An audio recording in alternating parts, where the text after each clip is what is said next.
Ukraine को अब समझ में आने लगा है कि रूस के खिलाफ ऑपरेशन स्पाइडर वेब उस पर कितना भारी साबित हो रहा है। यूक्रेन ने भले ही 117 ड्रोन से रूस के 41 लड़ाकू विमानों, जिससे TU-95, TU-22 बम वर्षक और रूस के जासूसी विमान A-50 को तबाह कर दिया हो, लेकिन यूक्रेन का ये ड्रोन हमला उसके लिए काल साबित हो रहा है। पिछले 96 घंटे से रूसी सेना दैत्य बनकर पूरे यूक्रेन पर अंधाधुंध हमले कर रही है।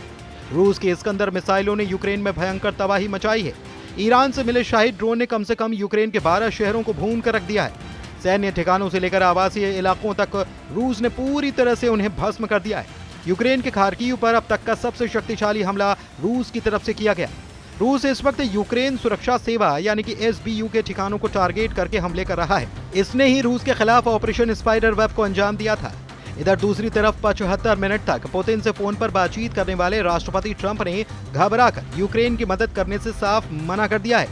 इधर बेल्जियम की राजधानी ब्रुसेल्स में NATO मुख्यालय में हुई एक मीटिंग में ब्रिटेन, फ्रांस, जर्मनी ने ऐलान कर दिया है कि हम किसी भी कीमत पर यूक्रेन को जंग हारने नहीं देंगे। अकेले ब्रिटेन ने ही ऐलान किया है कि वो यूक्रेन को 1 लाख आत्मघाती ड्रोन देगा, जो रूस के हर शहर को तबाह कर देंगे। अब ऐसे खूनी युद्ध में रूस के हमलों में जो तेजी देखी जा रही है वो बेहद ही खौफनाक है। पुतिन ने साफ ऑर्डर दे दिए हैं कि परमाणु हथियारों को पूरी तरह से तैयार रखो। परमाणु हथियारों के बराबर तबाही मचाने वाली रूस की हाइपरसोनिक बैलिस्टिक मिसाइल ओरेशनिक को रूस ने हमला करने के लिए तैयार कर लिया है। अब यूक्रेन के ऑपरेशन स्पाइडर वेब के जवाब में ऐसा युद्ध शुरू हो चुका है जो या तो यूक्रेन का सर्वनाश कर देगा या फिर रूस को परमाणु युद्ध के लिए मजबूर कर डालेगा। और इन दोनों ही हालात में तीसरे विश्व युद्ध को अब रोक पाना लगभग असंभव नजर आ रहा है। जरा यूक्रेन से आई इन तस्वीरों को देखिए, जिसमें रूसी सेना ने मिसाइल और ड्रोन हमलों से यूक्रेन की राजधानी कीव समेत कम से कम 12 शहरों पर भयंकर हमले किए हैं। जो रिपोर्ट सामने आई है उसके मुताबिक यूक्रेन के खार्किव पर रूस ने पिछले 24 घंटे में अब तक का सबसे बड़ा और खूनी हमला किया है। दावा किया जा रहा है कि 1200 दिन से चल रही जंग में ये खार्किव पर रूस का अब तक का सबसे शक्तिशाली हमला है। खबरों के मुताबिक रूस के बम वर्षक बेड़े ने इस्कंदर मिसाइलों से यूक्रेन पर भीषण हमले किए हैं। रूसी हमलों ने यूक्रेन में 19 जगहों को निशाना बनाया, जिसमें कीव, ल्वीव, टेर्नोपिल, चेर्निहिव और क्रेमेंचुक के शहरों में ऊंची इमारतें और पावर स्टेशन शामिल हैं। इधर जर्मनी के वॉर एक्सपर्ट्स ने दावा किया है कि रूस के हमले करने की क्षमता में कोई खास असर नहीं पड़ा है। जर्मन सैन्य आकलन के मुताबिक यूक्रेन के ड्रोन हमले, जिसे ऑपरेशन स्पाइडर वेब कहा जाता है, उसने रूस के रणनीतिक बमवर्षक बेड़े के लगभग 10% को नुकसान पहुंचाया है और यूक्रेन पर हमले के लिए तैयार किए जा रहे कुछ विमानों को भी नुकसान पहुंचाया है। मेजर जनरल क्रिश्चियन प्राइटिंग ने एक YouTube पॉडकास्ट में बताया कि रूस के 1 दर्जन से ज्यादा लड़ाकू विमान क्षतिग्रस्त हो गए, जिनमें TU-95 और TU-22 रणनीतिक बमवर्षक और साथ ही A-50 जासूसी और निगरानी करने वाला विमान शामिल है। वैसे भी रूस के पास A-50 के केवल मुट्ठी भर ही बचे हैं। अब उनका इस्तेमाल स्पेयर पार्ट्स के लिए नहीं किया जा सकता। रूस को नुकसान के बावजूद यूक्रेन के खिलाफ रूसी हमलों में कोई तत्काल कमी नहीं नजर आ रही। मॉस्को ने अपने 90% रणनीतिक बमवर्षक विमानों को बरकरार रखा है, जो बम गिराने के अलावा बैलिस्टिक और क्रूज मिसाइलों को लॉन्च कर रहे हैं। इधर केंद्रीय यूक्रेनी औद्योगिक क्षेत्र पर रात भर रूसी ड्रोन, तोपखाने और रॉकेट लॉन्चर के द्वारा हमला किया गया, जिसमें इमारतें और बिजली की लाइनें नष्ट और तबाह हो गई।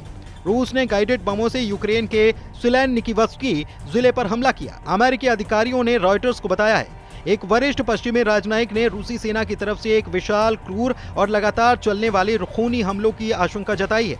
कार्नेगी एंडोमेट फॉर इंटरनेशनल पीस में रूस के विशेषज्ञ माइकल कॉफमैन ने कहा है कि रूस यूक्रेन की SBU घरेलू सुरक्षा एजेंसी को दंडित करने की कोशिश कर सकता है, जिसने पिछले सप्ताह के आखिर में हमले की योजना बनाई थी।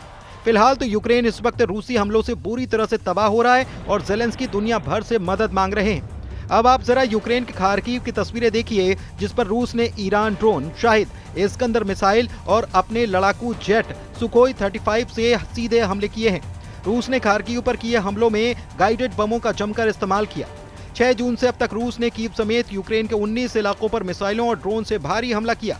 ये हमले केवल सैन्य प्रतिक्रिया नहीं, बल्कि रूस के लिए अस्तित्व की लड़ाई बन चुका है। सिर्फ 3 घंटे में रूस ने यूक्रेन पर 407 ड्रोन और 45 मिसाइलें दाग दी, जिसमें यूक्रेन की राजधानी कीव में 3 लोगों की जान चली गई और दर्जनों घायल हो गए। यूक्रेनी सेना के मुताबिक रूस ने 1200 दिन से चले आ रहे युद्ध में पहली बार खार्किव पर अब तक का सबसे शक्तिशाली अटैक किया है। रूस ने खार्किव में एक ही रात में 206 ड्रोन, 2 बैलिस्टिक मिसाइलें और 7 दूसरी तरह की मिसाइलें दागी हैं। रूसी विमानों ने खार्किव को गाइडेड बमों से जमकर निशाना बनाया। रूस और यूक्रेन के बीच जारी युद्ध अब बेहद खतरनाक मोड़ पर आ गया है। खार्किव के मेयर इहोर तेरेखोव ने रूस के तूफानी हमलों पर दावा किया है कि इस वक्त पूरा खार्किव अब तक के सबसे शक्तिशाली रूसी हमलों को झेल रहा है। अभी तक मौतों का आंकड़ा सामने नहीं आया है। राष्ट्रपति ज़ेलेंस्की भी अब रूस को रोकने के लिए पूरी दुनिया से मदद मांग रहे हैं, जबकि रूस के अधिकारी और नेता दावा कर रहे हैं कि रूस अपने मिशन को हर हाल में पूरा करेगा। इधर मरते हाँफते और लड़खड़ाते यूक्रेन को बचाने के लिए जर्मनी, फ्रांस और ब्रिटेन ने रूस के खिलाफ बहुत बड़ा जंगी फैसला किया है।